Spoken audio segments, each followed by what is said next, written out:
Can W-2 employees have a GovCon business? My answer is yes, but with a few caveats. So let's get into this video and let me explain. 2025 was a record year in government contracting awards. I think about 195 billion with a B was awarded to small businesses. But here's something that you might not know. The number of small businesses competing in the GovCon space has dropped significantly since 2010. So that means fewer companies are splitting that big pie. And most W-2 employees believe these 5 myths, which I'm going to go over in this video, that could be preventing them from getting their slice. But before we get into all of the juicy details, let me introduce myself to those who are new. My name is Stephanie here at GovCon Tech Lab, and I have been in the government contracting space for about 7 or 8 years. My brain is kind of foggy on that number, but I have been in the GovCon space for many years, and I have my DBE, my MBE, my WOSB, my EDWOSB, and I have won state and local contracts, and I have federal contracts with the Air Force,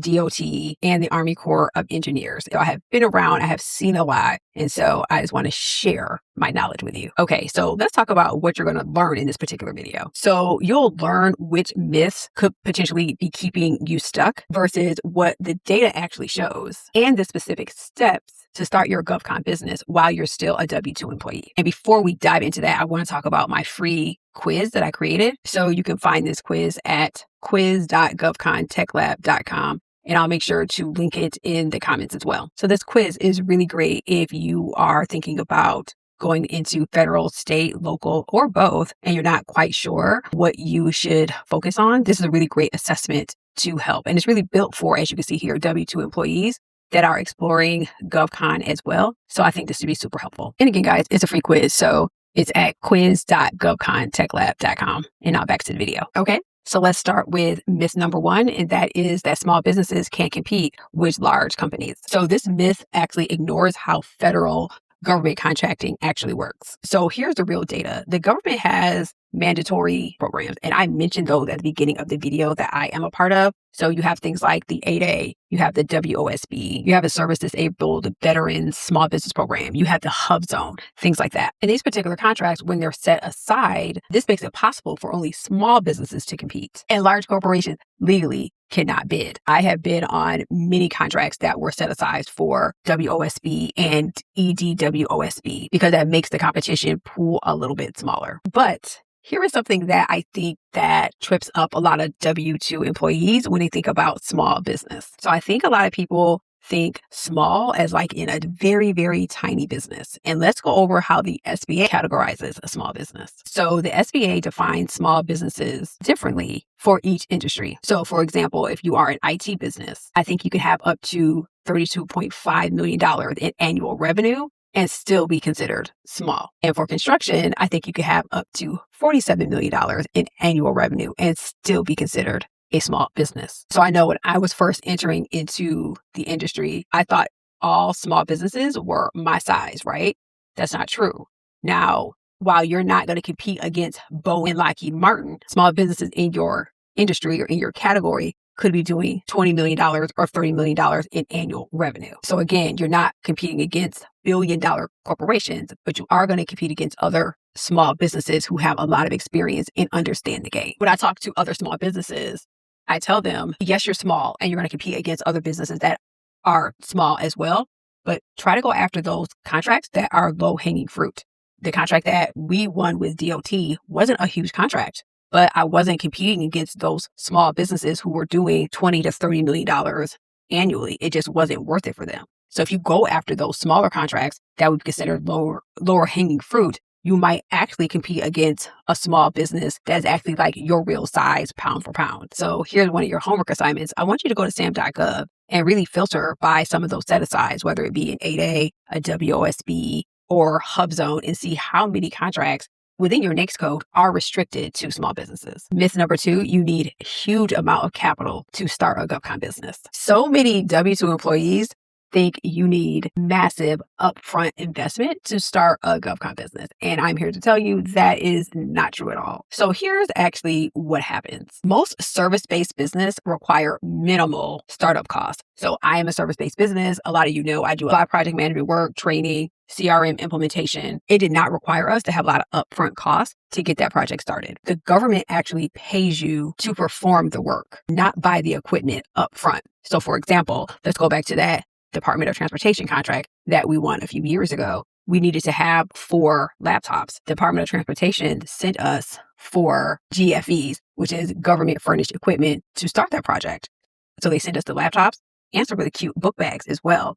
And that's all we really needed to get the project started. Now, are there startup costs that you will have to be mindful of? Of course, but that's like with any business, there's going to be startup costs. So you have to think about any registration that you have to have. You want to make sure you have your business banking in place. You want to make sure you have QuickBooks or some type of accounting software. And then you want to have a website set up, things like that. But all those costs combined are really under $1,000.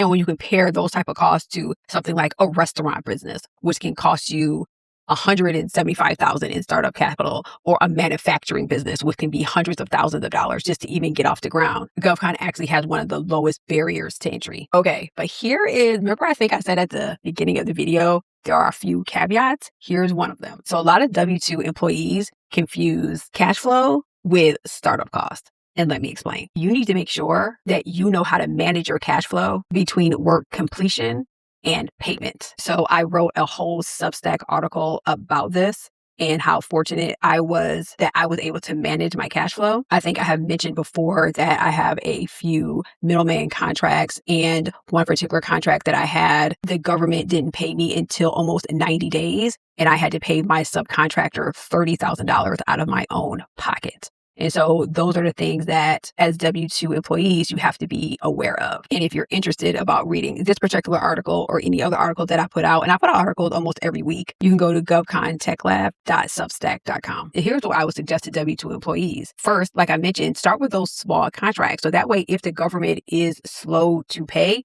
you don't have to have a lot. You don't have to pay out of pocket a lot in those expenses to pay your contractors or pay your employees that are working the contract. And you still have cash flow from your W-2 job to fill in the gaps in case the government does pay you a little bit slow. And I know also sometimes people use a factoring company and they will loan you money against the value of the contract. So if the government is slow to pay you, they can almost provide like a bridge loan in between the time you have to pay your employees and the time you get paid from the government. So there are a few options, but it is extremely important that you learn how to manage your cash flow. So the real capital required in GovCon is time and patience, not money. And I really want to stress that because there's a lot of chatter that I see on the internet that GovCon is a business that you start if you want quick money. And I can just tell you, GovCon is a lot of times the last place you want to start if you're looking for a quick win, because oftentimes that sales cycle can be a little lengthy. So if you have time and patience, that's really what you need in GovCon. So another homework assignment is I want you to really calculate what your startup cost would be. So you would think about like registration fees, insurance, basic business setups, things like that. And you'll probably be surprised at how low it is. Okay. Myth number 3, you can't do GovCon while being W-2 employed. Let me tell you, this myth stops more people than anybody else. A lot of people think it's illegal or even unethical to start a GovCon business while being employed, especially if your employer is the actual government. So here is my take on this. It is completely legal if your work is different from your employer duties. So I suggest to read your employer's contract for any non-compete clauses, but most really don't prohibit any business activities. So here are some of the things I suggest if you are planning on starting a GovCon business while still being a W-2 employee. Number 1, have a separate business entity. Number 2, use your own equipment and tools. Number 3, make sure you have your own invoicing and payment system. That should be kind of obvious, but just want to put that out there. And then next, make sure that the work that you're doing for your GovCon business is performed outside of your W-2 working hours. And then finally, again, just make sure there's no conflict with your employer duties. So again, I just want to repeat this again, where I think a lot of people mess up is that they try to do identical work that they're doing in their GovCon business and what they're doing on their W-2 job. Again, especially if your employer is the government. So here's a little suggestion. So if you are a W-2 software developer, maybe don't start a GovCon software development business. Pick something that is adjacent, like training, process improvement, or technical writing, just to be on the safe side. So another piece of homework that I want you guys to do is read your employment contract tonight if you have access to it, and look for any non-compete clauses or outside business clauses. It's probably more flexible than you actually think. Myth number 4 is that government contracts are not profitable. So this was a little surprising for me to learn that a lot of W-2 employees think that government work pays poorly because they confuse GS pay scales with contractor rates. So let's talk about this difference really quickly. GS employees are government workers with benefits and job security. A lot of times, contractor rates are 3 times what you can make as a W-2 employee in the same field. Government contractor rates include profit margin, overhead, business expenses that W-2 salaries don't cover. But here's what actually makes them profitable: efficient operations. Government contracts have predictable scopes,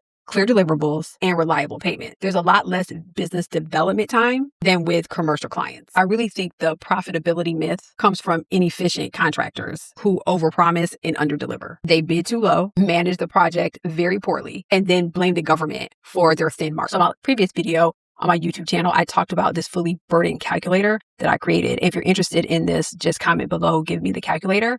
And it really talks about how you bid appropriately to make sure that your contracts are profitable. So here is my profit formula. Bid your true cost plus your profit margin, maybe 10 to 20%. Deliver what you proposed, build relationships, and repeat for additional work. That is a profit formula. And myth number 5, need a massive team and offices. Here's the reality. I work from my home office. This right here, this is where I do all of my work. My team is small, and I only really hire team members when I'm doing larger projects. I was on a state of Maryland contract, and I did all of that work by myself. They don't care if you have a team of 10 or 12. They just want to make sure that you can get the work done. The government really wants their problem solved efficiently. And sometimes that could be a 500-person team, and sometimes that's just one expert contractor. But here's where really solo contractor have advantages. Number 1, lower overhead means better competitive pricing. You also have direct client relationships without the layers of management. And most importantly, you have the ability to pivot when the requirements change. So I really think this big team myth come from people who only really see primes on massive projects. They miss the thousands and thousands of small business that are doing really small, specialized work. You know, I always bring up my DOT contract. It started rather small, and we performed the initial work, delivered results efficiently, and it kept renewing and kept expanding. So the size really didn't matter. The results did. And again, check out my Substack because I talk about this in an article about how if you are a W-2 employee or a solopreneur, how you can position yourself to the government. So another piece of homework that I want you to do a quick search on USA spending and filter by contracts that are under, I think maybe you can filter by $100,000 and see how many of those contracts went to really tiny small businesses or even solopreneurs or solo contractors. So now that I covered the 5 myths that hold W-2 employees back, let's talk about the real barriers. And here's what really stops W-2 employees from starting a GovCon business. Number 1, the time investment. I think I mentioned this before. It does take a lot of time to really see success in the government contracting space. Learning the systems, learning how government procures their work could take 3 to 6 months of consistent effort. It doesn't take huge capital or huge teams, but it does take time. The next thing that holds W-2 employees back is the registration complexity. And I get this all the time. SAM.gov registration is free, but it does require patience. So many people have hit me up and say, I cannot get through my SAM.gov registration, but keep at it. You can get through it. But that is something that does eliminate those W-2 employees trying to get into the GovCon space. And then next is proposal writing. So oftentimes these may have a different format than commercial proposals. And oftentimes this does take a lot of practice to write to the compliance that the federal government, even state and local, that they are requesting as well. So I know for me, it took me a while to really understand how to write a specific proposal to a specific RFP and statement of work. So that's going to come with trial and error. And then next, something that I spoke about earlier is cash flow management. Again, bridging that gap between work completion and payment. That is going to be huge. But this really can be solved with proper planning and going after small contracts first. Guys, I hope you enjoyed this video, and I hope this debunks some of the myths you may have about starting a government contracting business if you are a W-2 employee. And what we do here at GovCon Tech Lab, we really specialize in those high-earning W-2 employees. Think project management, software development, those type of employees who have really deep domain and want to transition that experience and position themselves into the government contracting space. How to take what you have done from your resume and translate that into past performance. Those are the type of people that we work with, and the type of small businesses really just starting out that we really help. We create tools, like you saw that pricing calculator. We have an RFP analyzer as well that's coming out that really helps people make faster decisions, understand what to go after, what not to go after, and understand who's buying what you're selling. So if that's something you are interested, please stick around. And I would urge you to subscribe to our Substack at govcontechlab.substack.com. And we're going to have a lot of information coming out there. So stay plugged in with us. And if you like this video, don't forget to like, subscribe, share, all the things. And I'll see you on the next one. Bye.